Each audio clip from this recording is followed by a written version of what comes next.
much for being here tonight. It's great to see such a big crowd here to make polluters pay. So we are going to get started now, so I ask please take your seats, get comfortable, and I want to just say a quick thank you to our co-sponsoring organizations, Water Spirit, Green Faith, the League of Women Voters, Our Revolution New Jersey, the Metuchen Edison Piscataway branch of the NAACP, the New Jersey Poor People's Campaign, New Labor, and our hosts, the Reformed Church of Highland Park. So give a big round of applause to all of you. For those who don't know me, I'm Charlie Cradaville. I'm the Central Jersey organizer with Food and Water Watch. We're part of the Empower New Jersey Coalition, and we're so glad to have you here for the fourth in our series of Earth Day Town Halls. Music has always been an important part of resilient movements for social change, so I want to kick off tonight's event with a performance from our friends, the Solidarity Singers of the New Jersey Industrial Union Council.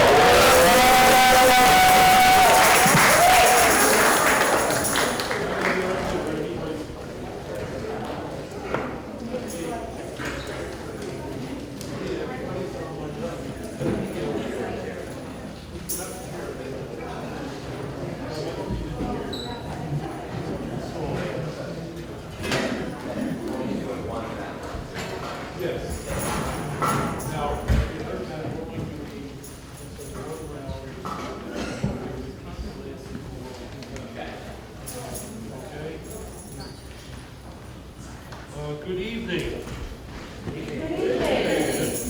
We are the Solidarity Singers of the New Jersey Industrial Union Council, and we hope that you will all join us in singing. I think they gave out song sheets. Did everybody get a song sheet? Yeah. Okay. We got our entire set there. The first one is very easy. Let me just teach you the chorus quickly. We're gonna sing "Do It Now, Now, Now," and you can shout out "Now, Now, Now." But then the part we all sing together is, we need to build a better future, and we need to start right now. And we're trying to work with that chorus. Here we go. We need to build a better future, and we need to start right now. Here we go. We need to wake up. We need to rise up. We need to open our eyes and do it now, now, now. We need to build a better future, and we need to start right now. We're on a planet that has a problem. We've got to solve it, get involved and do it now, now, now. We need to build a better future, and we need to start right now. Make it greener, make it cleaner, make it fast, and do it now, now, now. We need to build a better future, and we need to start right now. No point in waiting or hesitating. We must get wise, no more lies. Do it now, now, now. We need to build a better future, and we need to start right now. Like that now. We need to build a better future, and we need to start right now.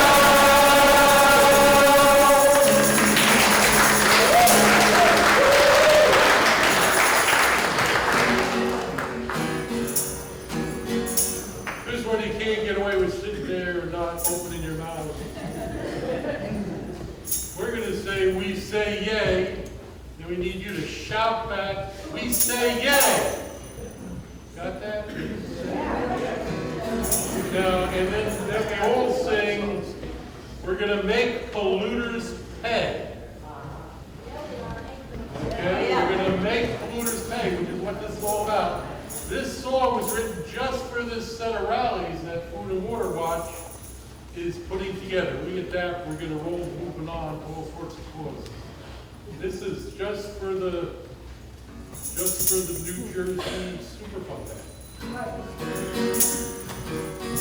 So we'll try it with you once, and then we'll get this all dropped, okay? We say hey, we say hey, we say hey, we say hey, gonna make polluters pay.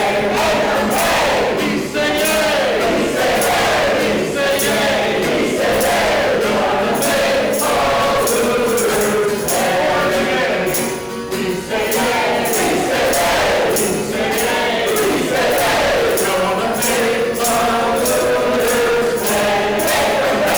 We say hey, we say hey, we say hey, we say hey, gonna make polluters pay. If you pollute New Jersey, for cleanup you must pay.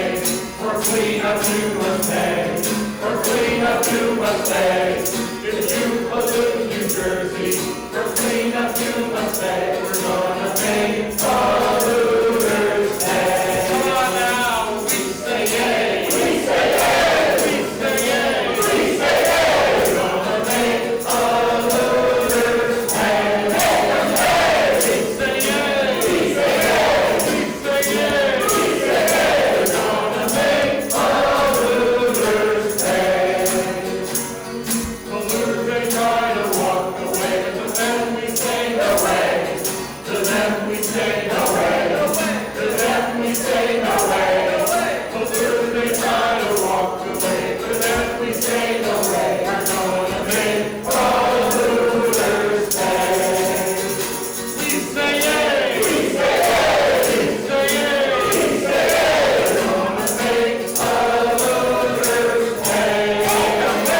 We say yay. We say yay. We say yay. We say yay. We're gonna make polluters pay. If you let the toxic stew, we are coming after you. We're coming after you. We're coming after you. If you let the toxic stew, we are coming after you. We're gonna make polluters pay. We say yay. We say yay. We say yay. We're gonna make polluters pay. We say yay. We say yay. We say yay. We say yay. We're gonna make polluters pay. We say yay. We say yay. We say yay. We say yay. We're gonna make polluters pay. We say yay. We say yay. We say yay. We say yay. We're gonna make polluters pay.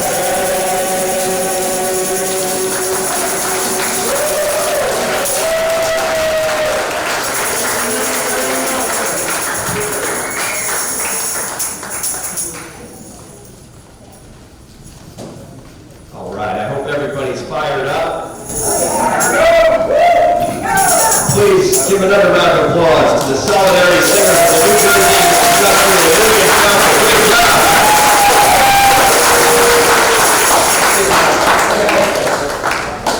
So I am here to welcome you once again and thank you for coming out this evening to the Earth Day Town Hall. Hands off our planet. We are here to confront not only the climate crisis, but also the affordability crisis here in New Jersey.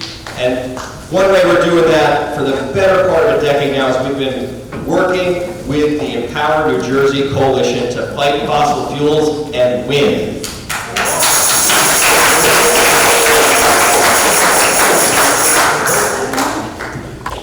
Empower New Jersey is a coalition of over 140 climate, environmental, social action, faith, and labor groups united for bold climate action here in our state.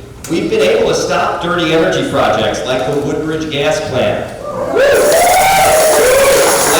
New Jersey Transit Gas Plant. And that's the Nessie Pipeline. And we've also been able to stop some bad legislation from moving forward, but this isn't enough. We can't just stop the bad things. We need to build our power and pass good policies that will protect us all from the economic and health consequences of this ongoing crisis. And we know the need for action on climate is more important than it's ever been. Working families across our state are struggling to keep up with the rising costs of health care, insurance, housing, and utilities, and tariffs, as damage from extreme storms, heat waves, and wildfires impacts and increases each and every year. Here in Middlesex County, major flooding is a regular occurrence. In 2012, our county was inundated with flooding up to 9 feet deep from Hurricane Sandy, and sea level rise means that there will be more flooding during any given storm. According to First Street, a top provider of climate risk data, our county is home to more than 18,000 properties that are at risk of flooding today, and almost 40,000 properties that have a risk of flooding over the next 30 years. We're undoubtedly in a climate emergency. Each year, temperatures are rising, and severe impacts from weather events are getting worse. We just had a big fire in our state, the state's largest wildfire in 2 decades, leaving our entire region under an air quality warning. And this is bringing a grave toll to human health and livelihoods and to our wallets. The cost of this crisis is landing squarely on residents and taxpayers. Residents have to foot the bill for property damage. The cost of insurance is going up for us all, and higher taxes are being imposed to help fund the climate mitigation efforts and repair and rebuilding that we need after being hit with severe weather. And of course, this comes at a time when there are draconian attacks on climate science, on environmental protections, on public health, and on emergency response, all from the Trump administration. Since day one of that administration, we've seen executive orders attacking climate and environmental justice programs that were put in place to protect the most vulnerable residents in our nation. And there have been major rollbacks at the Environmental Protection Agency on clean water, clean air regulations, as well as public health, as this administration seeks to make it easier for their fossil fuel friends to expand their industry. There have been attacks on critical programs like FEMA, which helps communities rebuild and repair after emergencies like the major hurricanes that we've seen, the devastating fires happened in California and right here in New Jersey, and of course, the hurricanes. But while we're in the midst of this dire situation, it's important to remember that we are fighting back. We have many ways of protecting our communities and our state from this crisis. We've seen massive protests in the past few months. Hundreds of thousands of people have taken to the streets. And earlier this month, tens of thousands of people came out across New Jersey to say hands off our democracy. We've seen many legal challenges launched against the administration. We have opportunities here in New Jersey to pass strong state laws to protect our state from this worsening crisis. And one important piece of legislation that's moving through Trenton right now is the New Jersey Climate Superfund Act.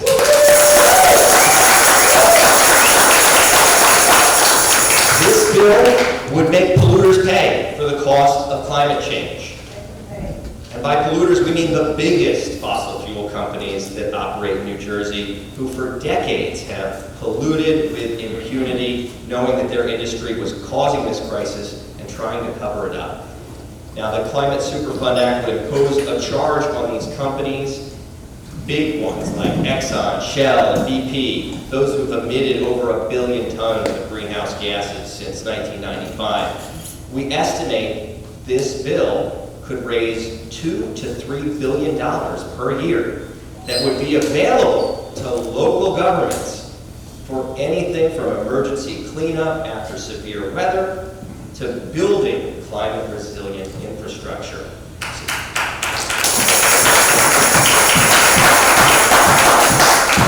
Right now, New Jersey residents and homeowners have to foot the bill when their houses flood. Communities are paying for the cost of storm cleanup and resiliency through higher taxes, and insurance policies are through the roof. But a climate superfund would give us an opportunity to shift that cost burden off of individuals and on to the corporations responsible. And this is popular legislation that people want to see passed. The bill's moving through the legislature. It's already passed through the Senate and Assembly Environment Committees.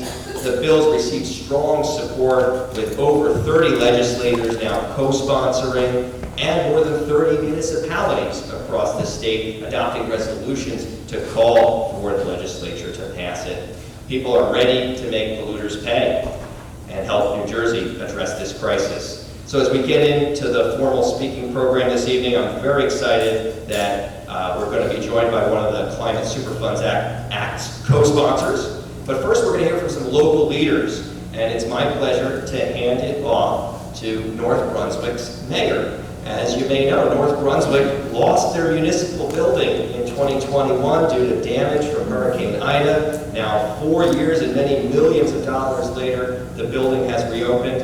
And after we hear from Mayor Womack, we're going to have a few more elected leaders, and we'll hand it off to some leaders of our co-sponsoring organizations. But for now, I'd like to welcome North Brunswick Mayor Francis Matt Womack.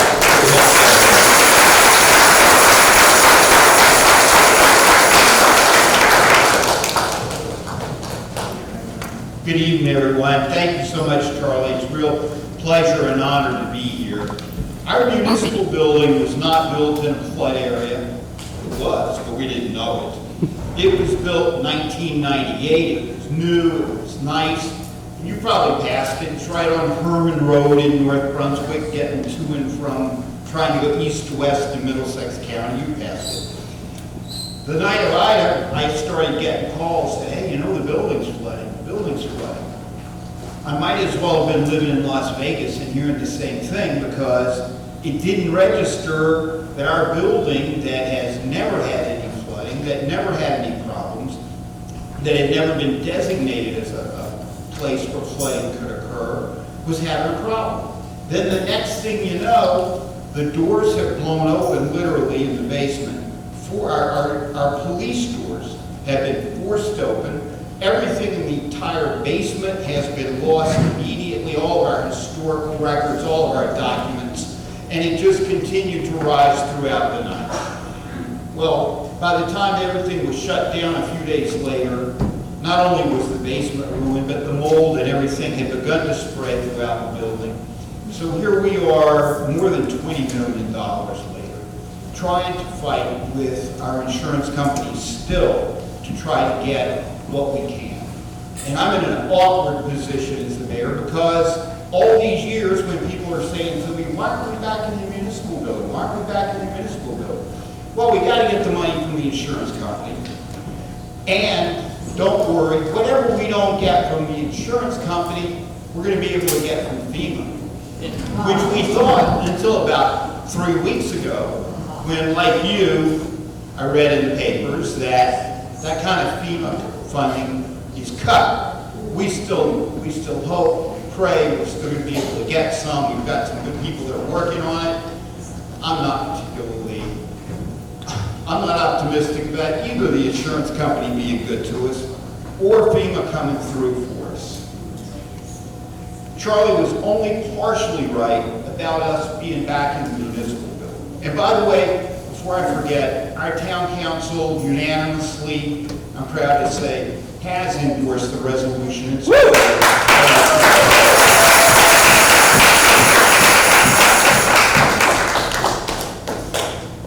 But we're not back in our building because, well, one thing we wanted to do, one thing that the feds were encouraging us to do before last year, was to make sure that we understood not only that everything had to be rebuilt to a better standard, which everything must now, but that we should take a part of our municipal building, like every municipal building we build in the future, and it needs to be a resiliency center.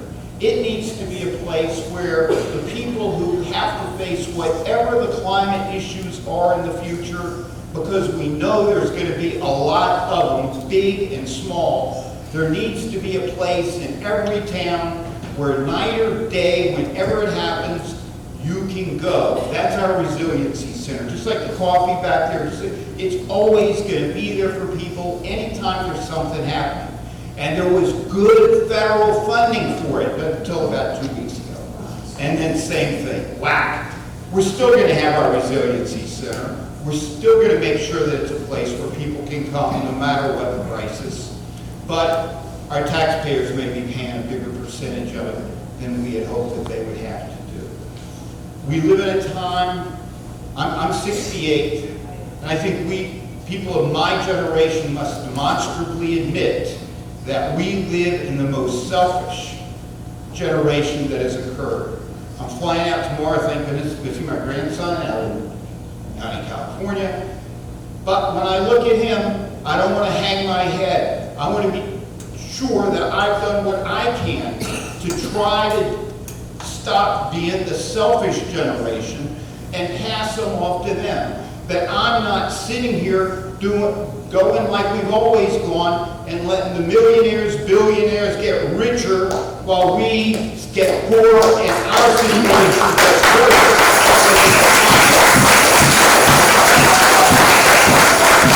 So we all must and will, I'm sure, stay together. I want to thank you again, Charlie, for the opportunity of sharing our story in North Brunswick. Thank you, everyone. Now that the building's open, you're welcome to come. We do our municipal court there. Don't come for that. Come on and have coffee. Thank you.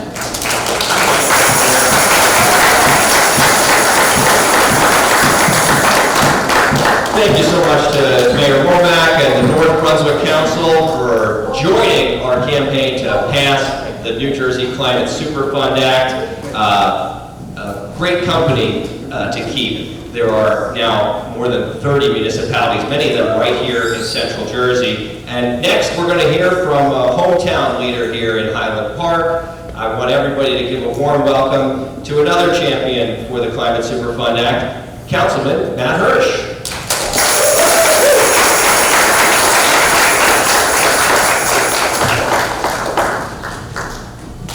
Thank you so much, Charlie. Good evening, everybody. It's so great to be here. It's so great to be with so many activists and familiar faces. I've marched with you in a lot of different ways, not just on climate, but on immigration. And this really speaks to how we have to come together on a number of issues and always fight. It's always about pushing the ball uphill. I'm a little fired up right now because I just came from the state. That's my day job. I'm a housing advocate. And so, even advocating for legislation of tread that makes sense, that has a lot of support, it's still pushing the ball forward. And it's always challenging because there is always going to be somebody or something or some corporation that comes up and says, and who has outsized influence over the people, who says, this is not how I want it done. And somehow, they are going to be the ones who have the ability to really change the law. For us, it takes 200 of us to come together in a room, file lots of petitions, go testify at the State House, go appeal to our local town councils to get them to pass resolutions in support of good legislation, co-sponsored by our very own Bob Karabinchak, who is here. Thank you, Gentlemen. So it's a whole multi-layered process, and I really thank Waterwatch and Charlie for really helping us walk through this process.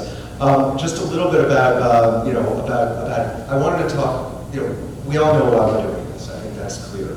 I wanted to talk a little bit about local advocacy and organizing that can affect change and that can result in a larger scale argument or win. I also did want to thank our Mayor Elsie Foster, who is also here, and Mayor Womack. Thank you so much for your comments as well.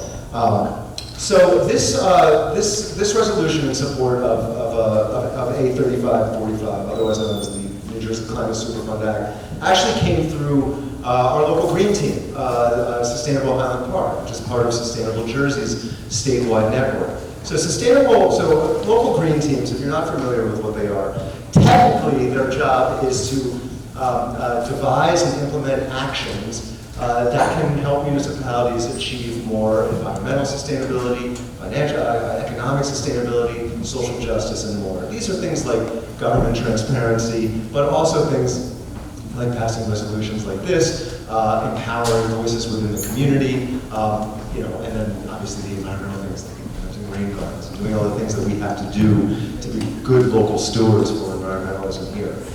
So our green team, which really is among our environmental activist hubs in Highland Park, to which I'm liaison to, so I'm with them all the time, reviewed this legislation and saw that it made a lot of sense.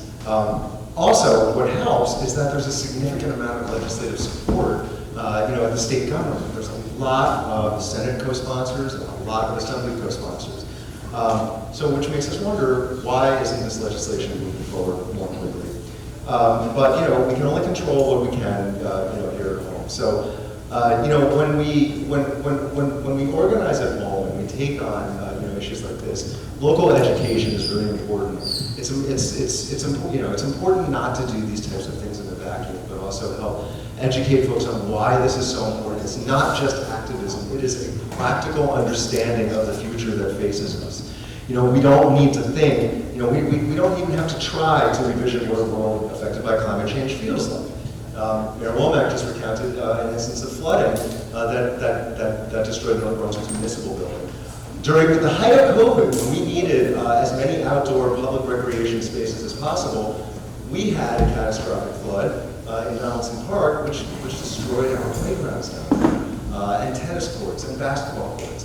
And we had to, and it was a very, very methodical approach to working with the county to make sure, to make sure that those spaces were restored. But if we had something like the Climate Superfund Act in place, it would make these efforts a lot easier, and it would help us better anticipate, particularly at the local level.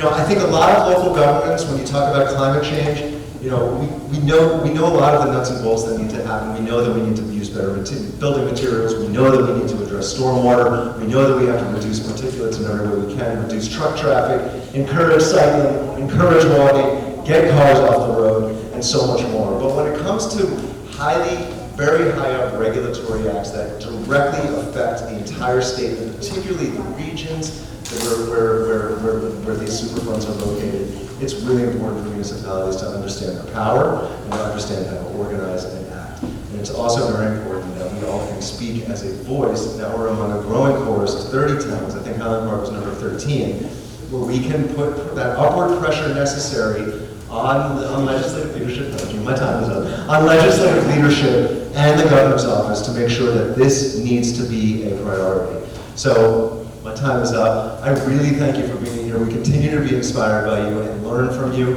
and we can't do it alone. So, I would look forward to working with any of you and speaking a little bit more about what we can do here in Highland Park and in Middlesex County. Thank you, Charlie.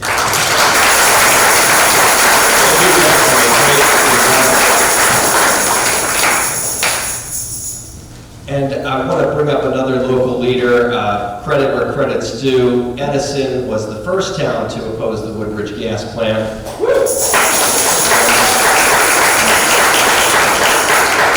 It was a little easier to get them to support the Climate Superfund Act, and we're blessed today to have with us the council president from Edison, Margot Harris. Please put your hands together for a warm welcome.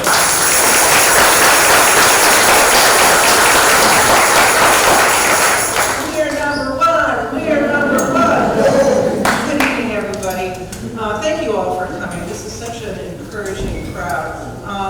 Nice weather we're having at this moment.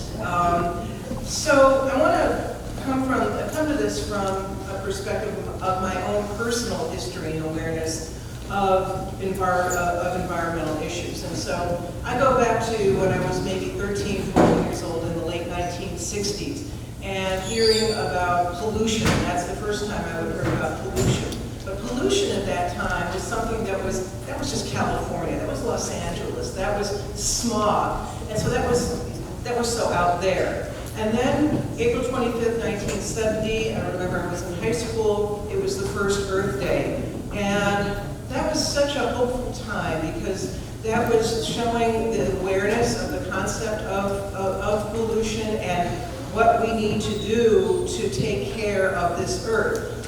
Very much driven by young people back at the time.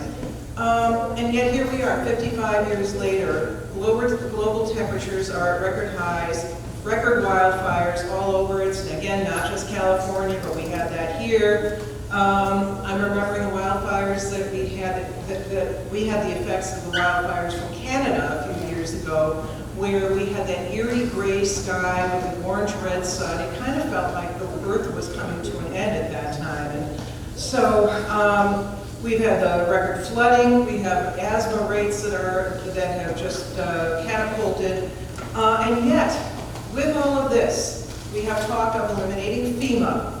We have, in spite of the fact that Richard Nixon started the EPA back in, I think, around 1970-71, after this last election, Representative Clay Higgins, who's a Republican of Louisiana, introduced legislation to abolish the EPA. So here we are from both ends. We have the EPA trying to help to control the environment. We have FEMA trying to clean up, and we're getting squeezed from both ends. So the dismantling of this is starting piece by piece. We have chemical and oil plants being given free range to pollute and poison our air and water within this administration, which is friendly to these powerful lobbies. So I fully support the Climate Superfund Act, and I'm so proud of my town for having signed on to it first. I just hope that this legislation has strong enough teeth to fight the lobbies and litigation challenges that it's going to face, because you know it will. Where do I draw hope? I draw hope from the young people. The young people back in 1970, but also today's young people, because my first year on the council, I had the privilege of speaking to a Girl Scout troop and asked the Girl Scout troop, what are some of the issues that concern you the most? And I was stunned and so heartened to find that several of them mentioned the environment. And so this is where hope comes from. We had freshmen women, young freshman women from J.P. Stevens High School in Edison who came to a council meeting to talk about codifying the Green Amendment into a resolution, which Edison will do probably at our next meeting on May 28th.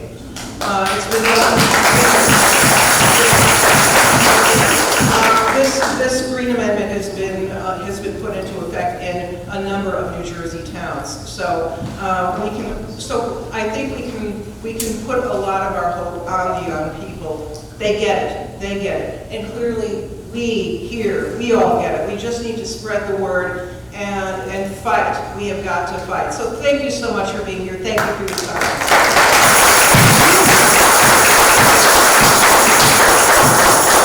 Thank you, Council President, for your leadership and for those words of wisdom. Next up, we are really blessed to have with us one of the co-sponsors of the Climate Superfund Act. And this is the elected assemblyman for this district, one of two people representing this district in the General Assembly of New Jersey. He has welcomed us into a meeting where we discussed this with him and agreed to support it and join those other 30 legislators in co-sponsoring it and helping build the power we need to get it passed. So ladies and gentlemen, please give a warm welcome for your assemblyman, Mr. Robert Karavanchak.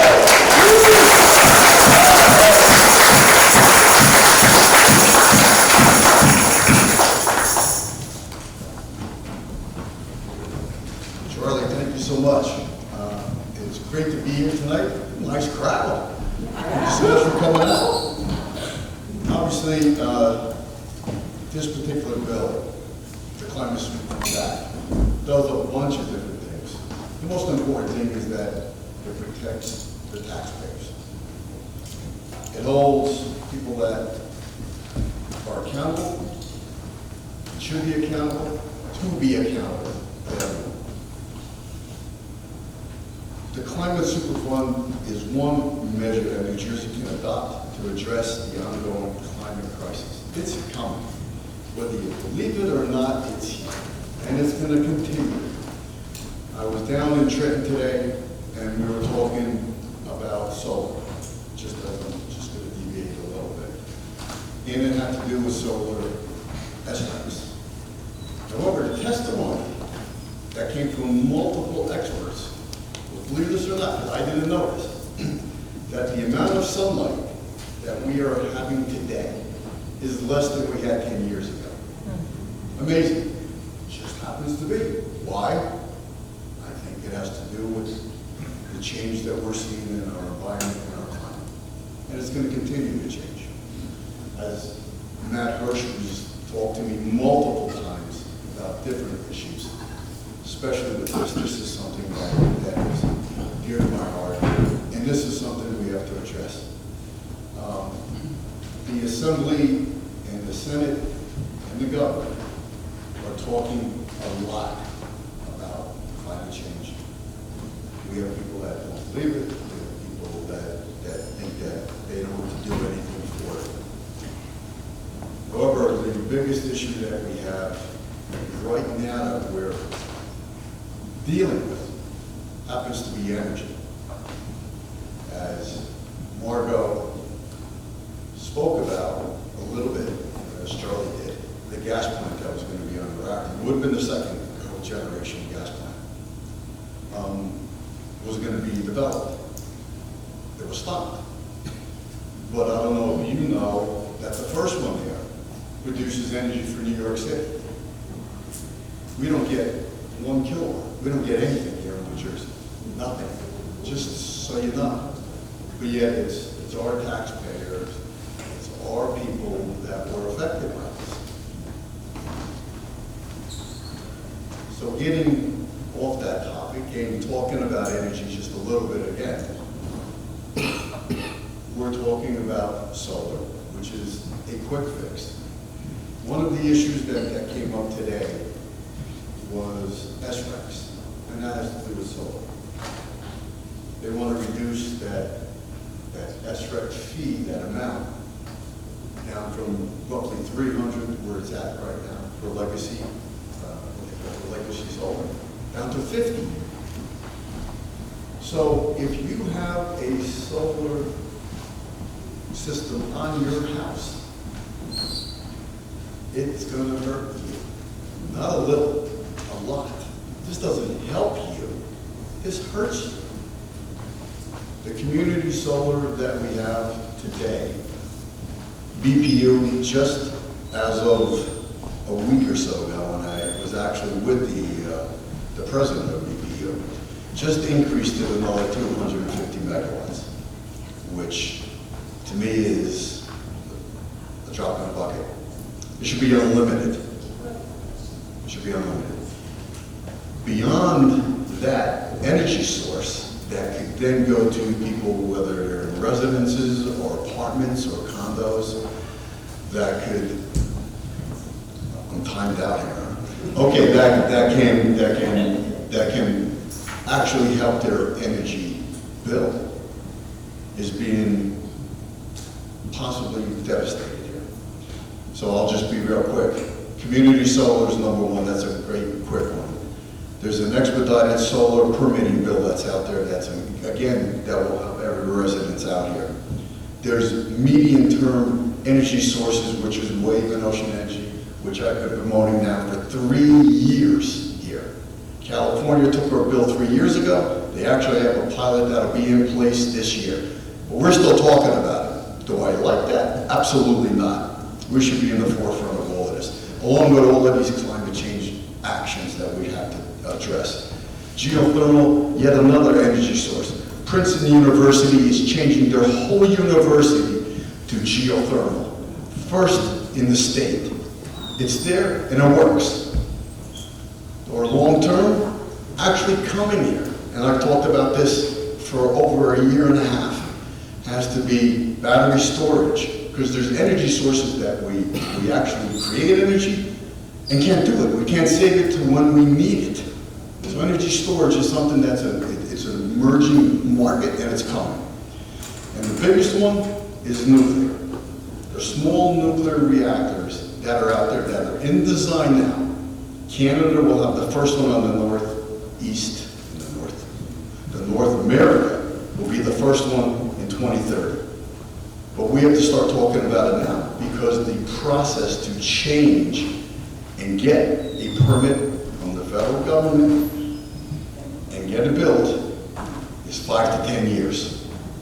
So we can talk about small nuclear reactors now. I'm talking about our children's and our children's children that are going to be able to do this. I can tell you right now, New Jersey is a state that we buy energy. So we're buying it from other places along this PJM grid, right? So we're buying gas plants, we're buying coal burning plants, and oil plants that are producing energy coming into the system for us. So everything we're standing here for, to talk about good, clean energy and renewable energy, right now we're buying dirty energy. That has to change. It has to change. And obviously what was discussed here among you, coming from you, have a voice here. Talk to your legislators. Talk to whoever you can talk to about making changes. That's going to be what we need in Trenton to hear. The politicians, the businesses, and the utilities have to hear this. The best that we can do is become a state of, we don't need to buy energy. At that point, I believe we're going to be in a better position than we are. But the way we're going now, we're going to need more energy. The data buildings that are coming up with AI is going to suck more of our energy, and we have to buy more, and our rates are going to go up. So I don't want to see any of that. Getting back to the Superfund Climate Change Superfund Act, we have to make this happen. All right?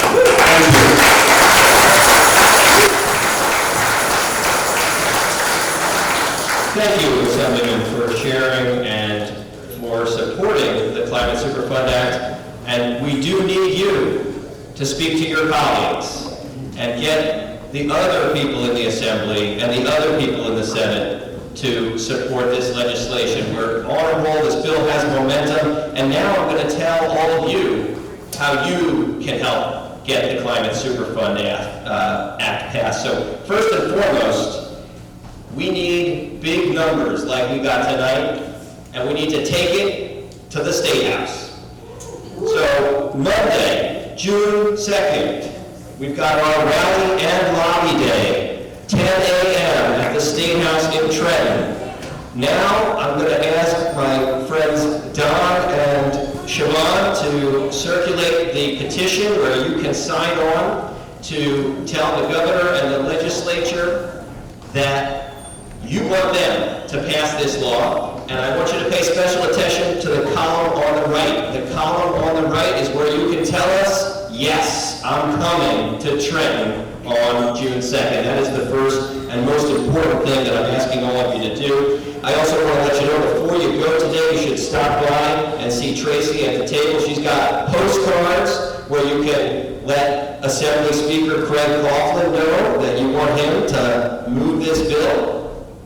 And we also have a number of other actions you can take. Ask yourself, has my town passed a resolution to support the Climate Superfund Act? You may have already gotten it done, you may have been part of it, you may have heard from your elected officials tonight, but if your town's not on that list, let's work together to change that. And so I'm asking everybody to reach out to me if you're in Central Jersey, or reach out to my other colleagues at Food and Water Watch, and let's work together to present your local elected officials with this information. It's really a no-brainer for them, right? Do they want their residents to pay more taxes? Do they want to get slammed with climate disasters that they can't deal with? No. They are going to join us if we give them the information. And so I'm asking all of you to please help us get this passed by doing that. And last but not least, there is another thing you can do. You can take out your phones right now, please, and I want you to send a text to the number 23321. So pull out your phones and just write up a text message to 23321. 2-1, and here's the message to put. Pay up. Right, did I get that right? Pay up. Pay up to 23321. That will join you to the mobile action alerts list so we can keep you informed about this campaign specifically to get the legislature to pass the Climate Superfund Act. And I'm asking everybody to just take a moment now and send that quick text message so we can get this bill passed. And so I want to thank again all the elected officials. We are going to hand it off to some community leaders now. And I want to recognize first, I can't think of a better leader to start with than our own Rosella Sabatini. She's from Highland, and she's with Food and Water Action, our sister organization, volunteer leader. Give it up for Rosella. Thank you, Charlie. So I promise I'll keep this one short. I'm Rosella Sabatini, for those who don't know me here in town. I've lived in Highland Park for over 30 years. And I've been a volunteer with Food and Water Action for the last 3 years. And I want to, first of all, we're very happy to see so many people here. The fact that so many people really care about this issue. I've had a few friends who, since January, since November, have questioned whether it makes sense to, as a volunteer, to be devoting time to things like the climate crisis, and instead we should focus all of our energies on the resistance against everything happening at the federal level. But I can tell you personally, we can do both, first of all. Some of us can do multiple things at the same time.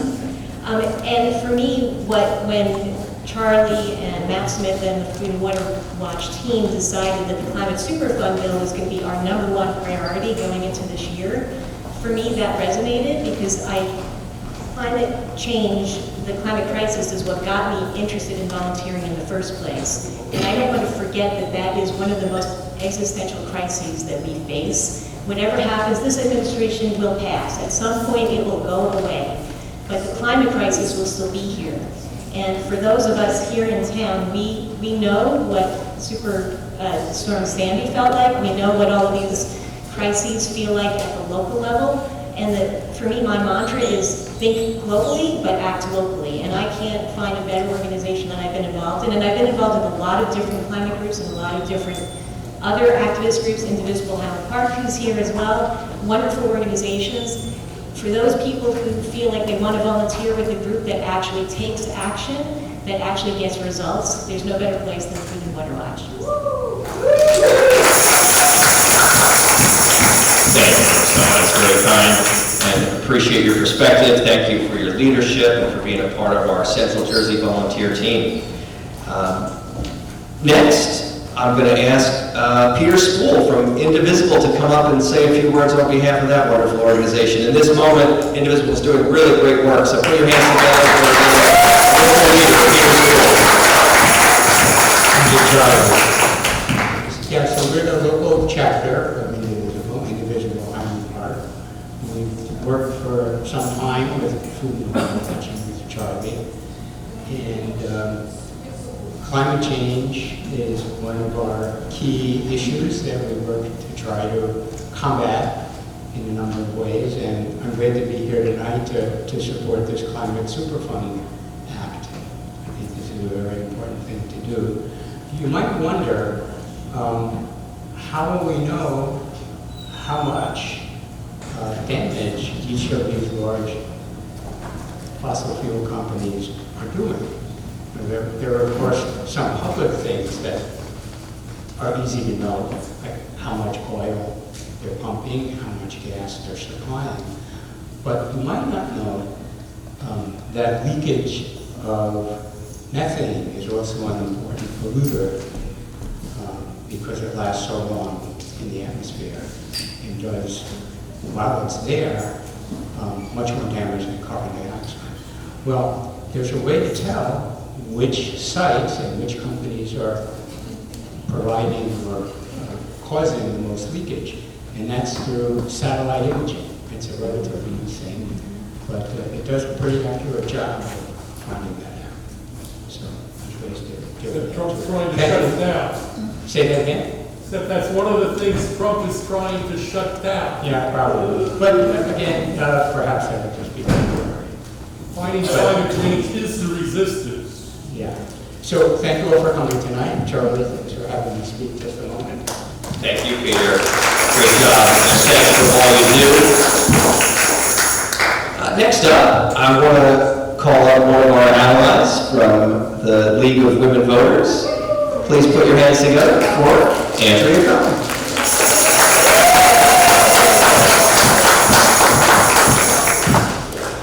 Hi, I'm president of the League of Women Voters of the Greater New Brunswick area. We cover parts of Middlesex and Somerset counties. The League of Women Voters is a nonpartisan but political organization. We advocate for issues that are important to us, such as the protection of our planet and actions to make polluters pay and to protect the environment in all ways. But we have many issues that we are involved with, including immigration. We have state-level groups, committees that cover things such as our Immigration Committee, our Natural Resources Committee, which Siobhan Gibbons, who is also a member here. And one of the most important things that we do, of course, is to protect democracy, promote democracy, protect voter rights. We register voters, we get out the vote, we work to educate people by encouraging them to learn about the issues of the day. And we have many volunteers and wonderful people who work with us. And most important, today I'd like to thank you all, because one of the most important things is to encourage civic engagement. Democracy just doesn't work. This country won't work unless people like you come to places like this and join with groups like these to get issues heard and and acted on, and to make sure that our representatives understand what we need and what we want. And so I really want to thank you all. You're a wonderful example of really what we work for to promote. So again, thank you. Thank you so much for all you do. And next up, it is my pleasure to introduce a good friend and ally, the leader of Our Revolution, New Jersey, John Chu.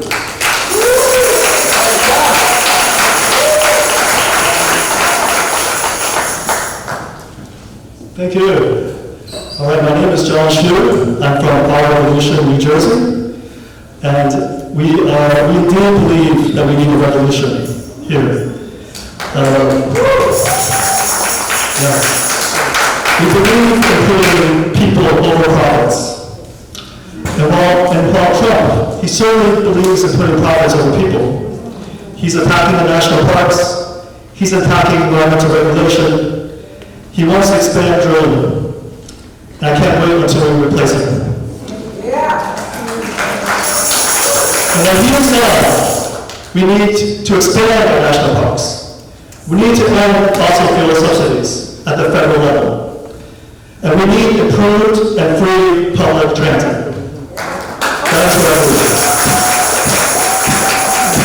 And that includes paying workers.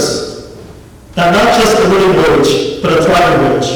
So we support the NJ Transit workers that are on strike right now. But while we are in this situation, we can push for the Climate Superfund Act. Our Assemblyman, Robert Karavichak, he has co-sponsored the bill, and we thank him for that. The other Assemblyman in Highland Park, in Edison, South Plainfield, he has not yet co-sponsored the bill. That's barely standing. He has said that he is close. He thought he was already on the bill. When you go lobby, you'll hear that a lot. They think they're already on the bill. But we can remind him. I think he wants to be on the right side of history. But I think we need the constituents to remind him, to let him know that we have his back as he co-sponsors the bill. And that's the same for the Assembly person in Piscataway and Brunswick, Kevin Egan, I remind him, and Senator Bossman. Let's get them on the bill.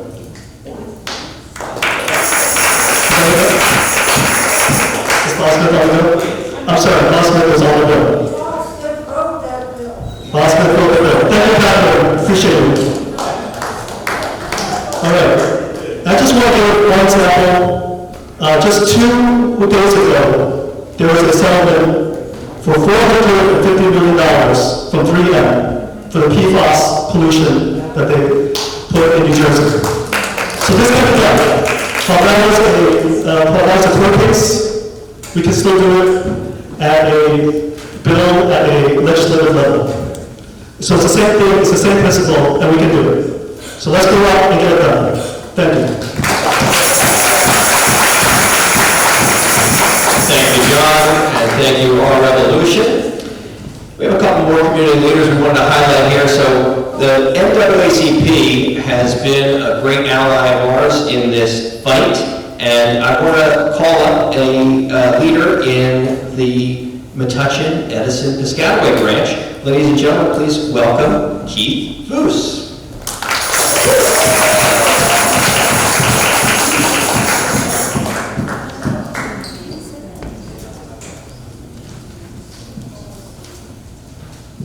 Thank you, Charlie.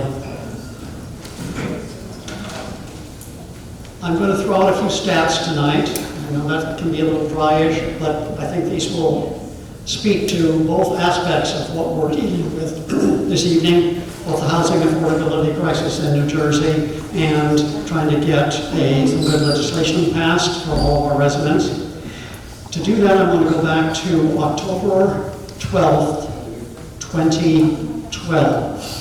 Does that ring a bell in anyone's mind? Hurricane Sandy, October of 2012. Disasters of that magnitude don't make for accurate statistics, but we do know that tens of thousands of families lost their homes in that disaster. We also know that as time went on, it took low-income families much longer, and they faced much greater difficulties getting back into the home they had lost or regaining a new home. As time continued to roll on, the statistics get fuzzier and fuzzier, but people who've studied this situation believe that there were thousands of families that never regained a home following that terrible disaster. Some of those folks had to leave the state to look for a home elsewhere. Some of them had to move in with families for shorter or longer periods of time in order to have a place to live. Some of those folks were forced into permanent homelessness. It's no surprise to any of us that those fates were visited upon lower income people as opposed to higher income people. It may be more of a surprise to at least some of you here tonight to learn that, and I better say that I'm no longer talking about just New Jersey. I'm using information from the Federal Reserve Board to talk about the whole country now, that studies have found that white residents tend to gain wealth over time after a disaster. They gain wealth. Lower income people, including black people and other people of color, lose wealth after a severe weather event. It's a little hard to figure out. I will admit, I have to be honest with you, I didn't read the whole study, I only read the abstract. So I don't have all the details about why white residents gain wealth after severe weather events, but it's clear that one factor involved in black families losing wealth is that they've lost their homes. In America, home ownership is the commonest way for most people, most Americans, to gain wealth. Young people buy a house, they stay in it for 30 years, they retire into a nice elder community. If inflation hasn't been too bad, they make a nice profit. They help their children and grandchildren to buy homes. If you are unable to invest in a home in the first place, that's not an option for you. And that means that black people in America keep falling farther and farther behind white people in terms of income disparity. At the end of 2022, that income disparity amounted to $240,000. That was the median wealth in a white household. No, that was the amount the median white family had. I'm sorry, I'm getting this confused. You look at the wealth of a median white family, you compare it to the wealth of a median black family, $240,000 difference. That's a substantial amount. That's a nice down payment on a nice house. Another way to express that same disparity is to say that for every $100 of wealth possessed by a white family, a black family possesses only $15. And that's gone up and down, that disparity, but over the long run, it stayed very strong. That's why the NAACP, not only my branch, Metuchen Medicine Piscataway, but the state NAACP is strongly in favor of the Climate Superfund Act. We believe that funds given to municipalities, if they are spent equitably, and we can only hope that they will be spent equitably, will in fact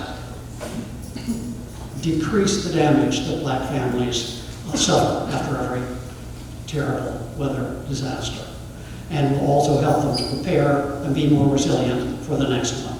And so the state organization that I represent tonight is very strongly in favor of that bill, and sometime in the middle of June we'll be taking a stronger public stance in favor of it.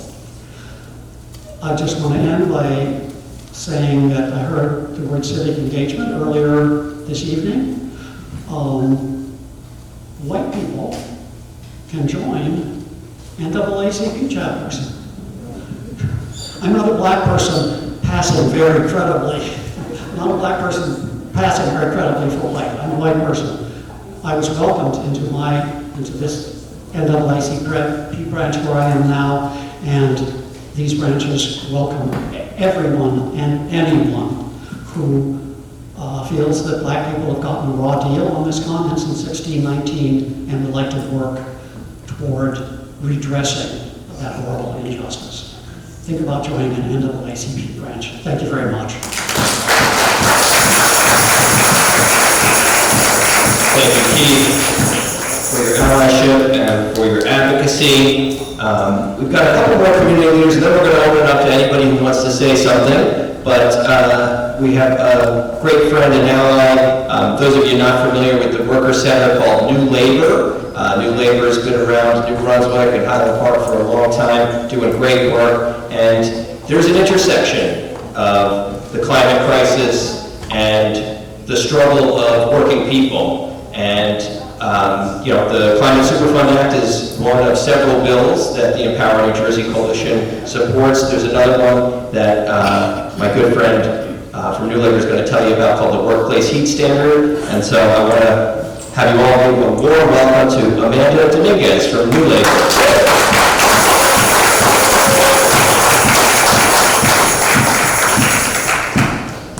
Thank you everyone for having me. So yes, Charlie said I work for New Labor. I'm a community organizer and language program coordinator there. New Labor is a nonprofit worker center. We've been in the community for about 25 years. We have centers in New Brunswick, Newark, and in Lakewood, and we're primarily made up of low-wage migrant workers. These workers, these community members have organized for social change to change so much legislation in New Jersey. We've done wage theft ordinances in New Brunswick. We've organized for paid sick days for all. That was a big campaign that we won in New Jersey. Now you get 5 paid sick days per year, right, if you work 40 hours a week. Most recently, some of the big ones were the driver's licenses for all campaign that we were a part of, and the domestic workers law that has passed, as well as the temp agency workers law that has passed.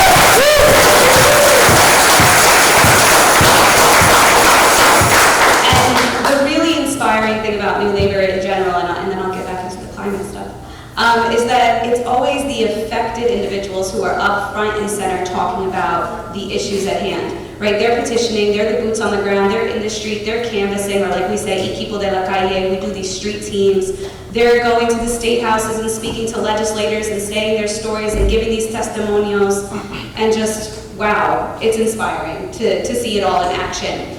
And, you know, these migrant workers are often in these jobs that we say are essential, and sometimes they're very much treated like they are expendable. Right, we've seen this during the COVID pandemic, most recently, right, when we see that the warehousing is a necessity and construction is still a necessity and restaurants and food industries are still a necessity for us, but these people are still getting very limited protections. And they got very limited protections during COVID, and they also get very limited protections during summers in New Jersey. And I think we all know what a summer can be like here in New Jersey. It can get really, really, really, really hot. And you can tell by my face as it gets red up here, I can't take the heat at all. So how these workers are able to tolerate these conditions in which they work is undescribable. And a lot of times people actually don't. And then we have disaster in the workplace. We had an issue, a situation at a warehouse on Joyce Kilmer Avenue in New Brunswick. It was a warehouse, they had no ventilation, they had all the windows and doors closed, workers had been complaining that it was too hot in there, and ultimately we had 2 female workers who fainted. They took them outside of the warehouse, you know, they cooled them off. Said, "Are you all right?" I said, yeah, we're okay. Okay, we'll get back inside and work. There was no ambulance that was called, there was no report that was made, nobody was being taken care of. So what did? They called New Labor. So New Labor, the workers, regular community members went out, we protested, we spoke to the owners, and surprisingly within a day, the windows are open and there is fans on and there's water available. So it just shows that people power and standing up for what's right, we can make these changes, right?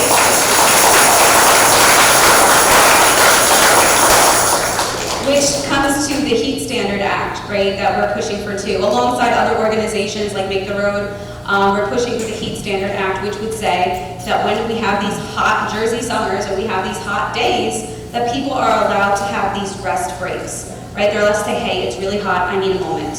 Or can I get a drink of water? Instead of hearing, you can do that on your lunch break, right? And these are specific situations that we see a lot of times in warehousing and construction.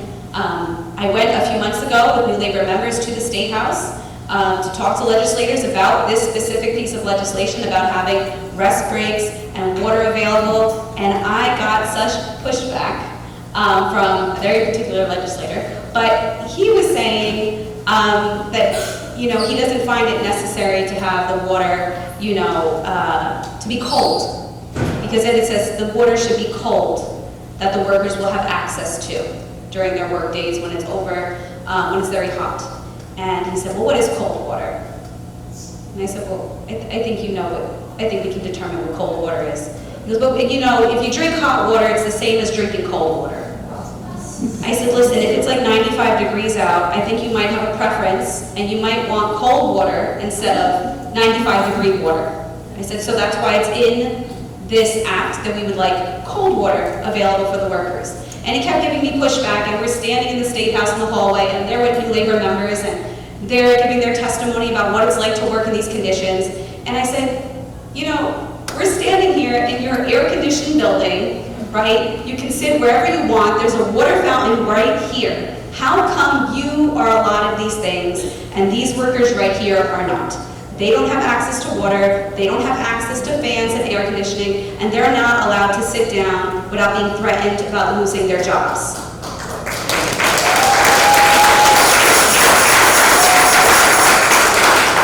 And he stared at me, he said, okay. He goes, but I'm a businessman first. How much is this going to cost? Okay, you're a businessman first. I said, you know what, retraining people, rehiring people after they've passed out and died, lawsuits, right? I said, those kind of are expensive. So maybe these preventative actions would be, you know, the right way to go. So, I mean, not everybody, you can't always pull on their heartstrings or talk to them about humanity. Sometimes it comes down to the numbers and the business. So I tried to approach him that way as well. So right now, I believe we have the people who are supporting it is Cryan and Quijano. But right now it's just kind of there, not up for a vote. They said, maybe it'll be more popular as the summer approaches. But I'd really like to see something done before we have another heat wave and we have more people passing out and being affected by this, right? Migrant workers, immigrant workers are already under a ton of stress in the workplace. There's protections in here against retaliation because once they speak up, they're always threatened with immigration-related retaliation.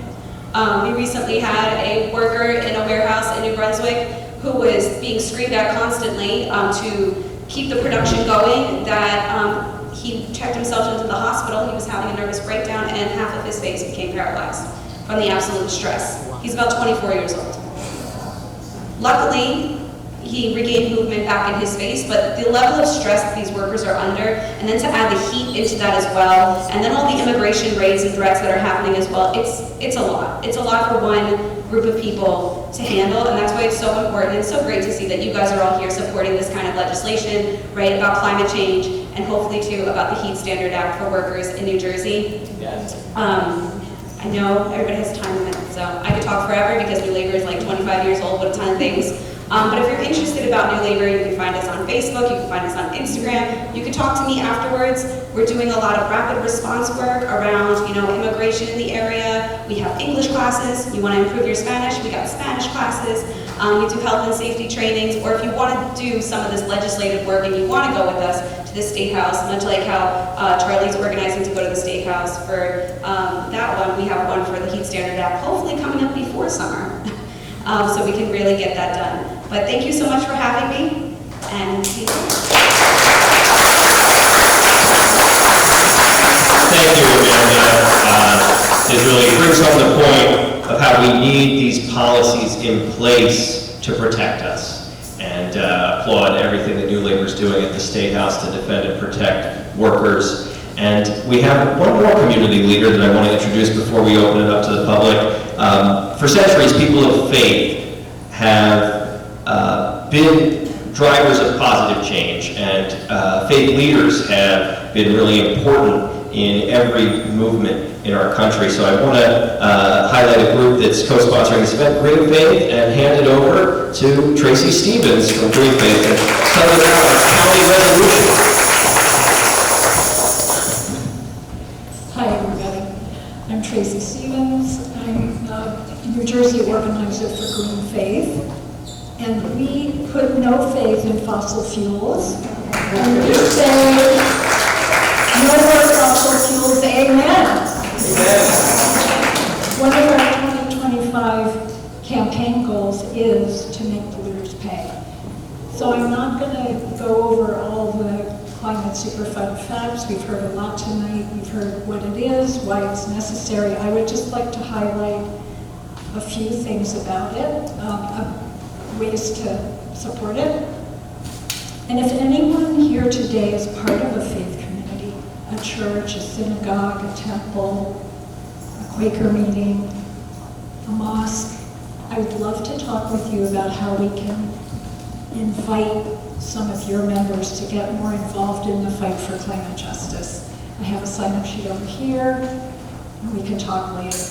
The faith community can really bring a lot to this fight, and I think we need to be more vocal.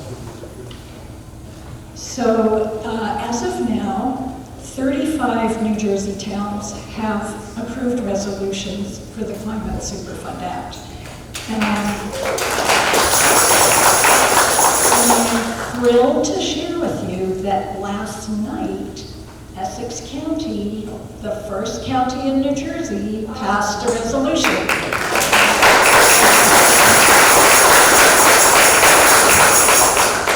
So as you heard Charlie say, that passing resolutions is part of the campaign, and there are many people here who could help with that if you want to work on that. But we're running out of time because we need to get this to the governor's desk by July 1st before the legislative summer recess. So I want to highlight that two actions that you've heard about already tonight. Join us at the Trenton State House on June 2nd for the All Hands on Deck rally. And at that rally, we want to present to Speaker Coughlin these postcards. I had 500 printed. I have a little stack left, so let's fill them all out. Fill them out, leave them here, do not mail them. We're going to present them all in one big bunch. And, oh, yes, I want to remind us that even though sometimes it feels dark and bleak, just to remind you, when we persist, we win. So I want to tell you about something that happened today. Some of you were on this call. The Passaic Valley Sewerage Commission in Newark had announced that they were going to vote today whether or not to pass adding a fourth gas plant in the Iron Gun in Newark. The community rallied. There was a lot of public pressure campaign. There were 189 people on the Zoom call today. And due to our vigorous pressure, they delayed the vote.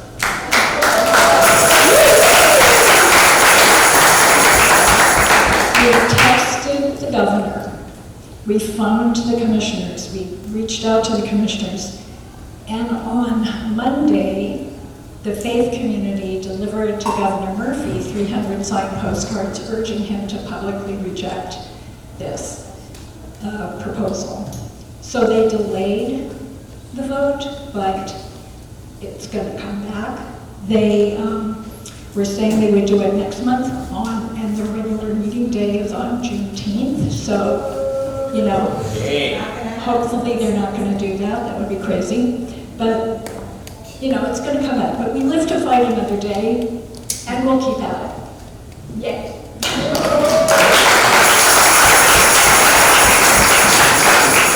Thank you, Tracy and Green Faith. I think it's obvious that that resolution would not have happened without your advocacy, and we truly appreciate it. So we're up to 35 towns and 1 county. So ask yourself, where can I go to get them on board? Because there's many more towns that are not on it, and all but 1 county that are not on it. But this is a town hall, so I wanted to give the opportunity to folks to speak up and talk about your climate stories, your climate experiences, and your issues. And so my friend John in the back has the microphone, and if you just raise your hand, I'll call on you and you can take the floor. So first we'll hear from Catherine. If you want to say a few words, John's going to bring you the microphone there. Is that on? Yes. Okay. Can you hear me? I can hear myself. Can you hear me? No. Amanda, can you hear me? Yes, I can. Okay, good. My name is Catherine Risson. I'm also a member of this church, and I wanted to welcome all of you tonight. Thank you for coming. I regret that our pastor is not able to attend this meeting. I have another really important one that is taking up this time right now. But this is welcome to all of you. We are very active in this church, as you probably know, around many issues, including environmental justice. So if you're looking for a faith community that is sharing your values, you would be welcome here. This is God's house, and all are welcome here.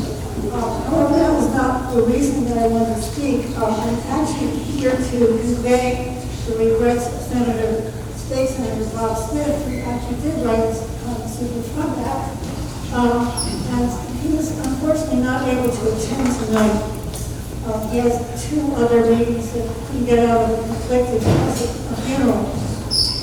But Bob is a prime sponsor of the Climate Superfund Act. He is the chairman of the Senate Environment and Energy Committee. And right now, tonight, one of his meetings is to honor him. He's accepting a leadership award for his work with electric vehicles and for the charging infrastructure for electric vehicles here in the Garden State. So he asked me to read you this statement from Bob. First of all, thank you all for making your voices heard and for defending our values in the face of radical, dangerous attacks on our planet, our nation, our neighbors, and our future from the Trump-Musk administration. While these actions are unprecedented here in America, they are not unfamiliar tactics. Authoritarians time and time again seek to identify enemies that they claim are dangerous to justify the centralization of power and the erosion of civil liberty. Trump spreads lies about immigrants, about the LGBTQ community, about global climate change. He spreads lies about his political enemies to make Americans afraid so that we won't notice while he and Elon Musk tear apart our government, sell our future to the highest bidder, and take away civil rights. If we are silent in the face of these actions, if we let ourselves be intimidated into inaction, they will only be empowered to do more until the damage is irreparable. Our planet is in crisis. Each year, the destructive effects of human-caused climate change in New Jersey become more prominent. We face record-breaking drought and wildfires in recent months, while recent years have brought destructive hurricanes, severe flooding, and intense heat waves. Fossil fuel companies must be held liable for their role in creating an increasingly unstable environment in our state. The money from the Climate Superfund Act will put us in a better position to confront the challenges of climate change head-on, invest in our infrastructure, and protect our communities from future environmental disasters. Please support the Climate Superfund Act. Call your legislators. Ask your towns to pass resolutions. We are all in this together.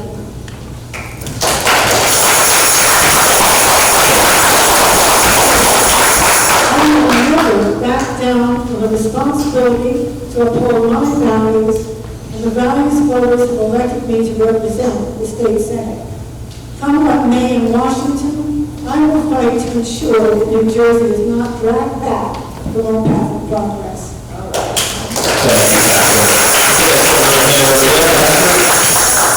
don't think I need the mic. Yes, thank you to Senator Smith for that statement, too. You don't need it. We spent most of this evening talking about climate damage due to the fossil fuel industry. There's another problem, and that's the plastic problem. It comes from fossil fuels. We have it in our oceans. So all our seafood is at risk. We have it in our air, our rain, our soil, our food, and in our bodies, even in fetuses and our brains, I've recently heard. It's up to us. Don't use plastic. I try to think, what did I do when I was growing up? We didn't have plastic. We managed. We threw our garbage out in bags in the garbage can. We use wax paper, butcher paper. It's possible. We just have to, personally, individually, take that stand. Otherwise, we're all going to get sick. Our children are going to be born with more disabilities, more autism. I heard recently one every 37 child has autism. I mean, we're polluting us. So thank you. See another hand over here. A few days ago, the Democratic candidate, Mikey Sherrill, came out advocating for nuclear power, and she wants to build multiple nuclear power plants across the state. I don't know about the rest of you, but I can't think of an energy source that's more dangerous or more dirty than nuclear power and nuclear waste. Thank you for saying that. It is not safe. Tracy, I'm so jealous of you that you got, what was that, Sussex County? Essex. Some of us, we got towns to pass, several towns to pass it, but we can't get Bergen County commissioners to pass the resolution. They said it's not in their purview. It's not. So we have to take some lessons from you. Please set up a little training for us so we can get our. They're always saying that. Well, we tried to get this to stop to take a resolution against the Meadowlands power plant. They said, it's not in our county. And so we started singing Bob Dylan's Blowing in the Wind. But we do need some lessons, please. Thank you.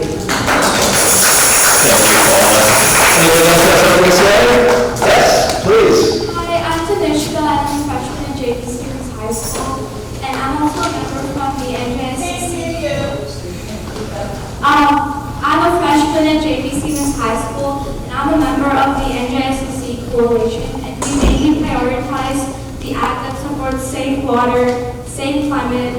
We also support the Superfund Act, and we highly encourage you to ask high school students that would join us NJSC and also would support the act. Thank you so much.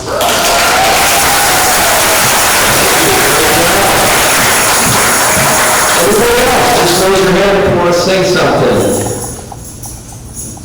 We're here to hear from you. Go ahead. I actually have a question, but first I'll introduce myself. My name is Ben, from South Orange, with these fine folks who work with me on Soma Action. Last year I published a paper with the Union of Concerned Scientists that looked at the effects of climate change, sea level rise comes from climate change on New Jersey's coast and inland. Forget about Hurricane Sandy and a big storm, although those are getting worse and more common. Just on a sunny day in the next 25 years, hundreds of public properties in New Jersey, hospitals, fire departments, churches, prisons, police departments, you name it, are going to be flooding twice a year, 4 times a year, as much as 12 times a year. This is coming very soon. So my question is, kind of like you were saying about Bergen County, how is it that any municipality would not be in favor of this bill? It's just money. How would it change these people's lives? Well, it's a great question. I know a lot of people have perspectives where they say they can find ways to say, no, it's not our responsibility, it's somebody else's. But when we're talking about species survival, we all have a stake in it. Whether you're a county elected official or a worker in a warehouse, we're all facing the same crisis. And so I think it's important to remind folks that this crisis affects us all. No matter how much money or power you have, our planet is our planet. It's our only one. So I think folks can try to make excuses, but we've got to keep pressing them, and they need to keep hearing their constituents. And thank you for coming tonight. Thank you for the great question. Anybody else? Yes, Diana. I see.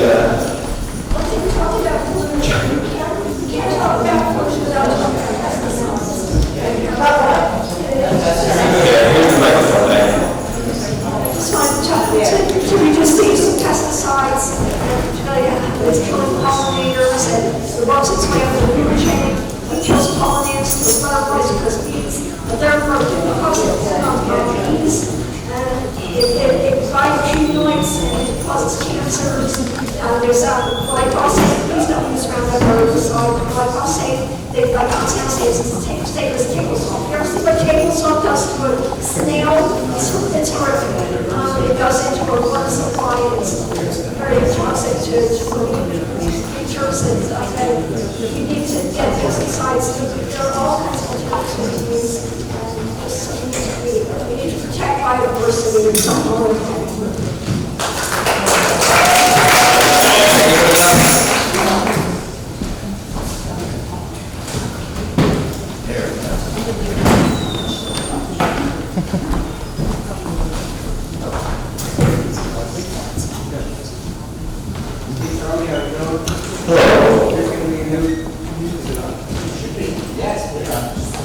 There's going to be a new chemical plant in Madison, South Plainfield already poisoned all their residents. How are we going to know Edison's not going to, people aren't going to get poisoned or they're not going to have microplastics in their bodies? That's one question. Another question is, Democrats were banning the straws, we're banning the plastics, we're banning the straws, but we're handing out syringes to heroin addicts. So hopefully we can ban all the plastics, including the heroin syringes, which they're leaving in our parks. I just wanted to say, when I came here, I saw a flyer that said Trump rally Highland Park. And this is the worst Trump rally I've ever been to, Charlie. I mean, nobody here likes Trump, but God bless America, God bless Donald Trump.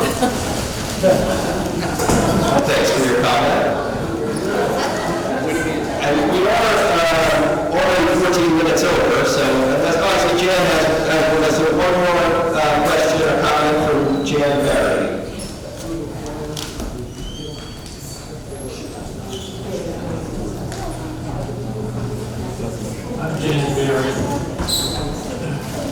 I went to the event in Brunswick, not here, you're having nothing but in Canada. I suggest every county would gather it like this. Very educational, like teach-ins, and blog you can join this. It means a lot coming from my former professor, so thank you, Professor. And with that, I think we're going to wrap up. I just wanted to say again, June 2nd, Monday, June 2nd, Trenton is the place to be. We need to understand that the legislature works on a schedule. They have a deadline. They need to pass the budget by the end of June, and after that, they want to take a vacation.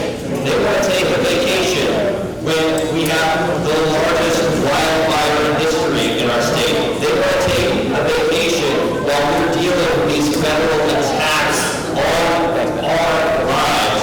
And we're not going to let them take that vacation unless they pass the Climate Superfund Act. So I'm asking you all to join me Monday, June 2nd in Trenton. And one more thing, we've got a great volunteer team in Central Jersey. I know many of you have been on our calls. We have them every other Saturday on Zoom.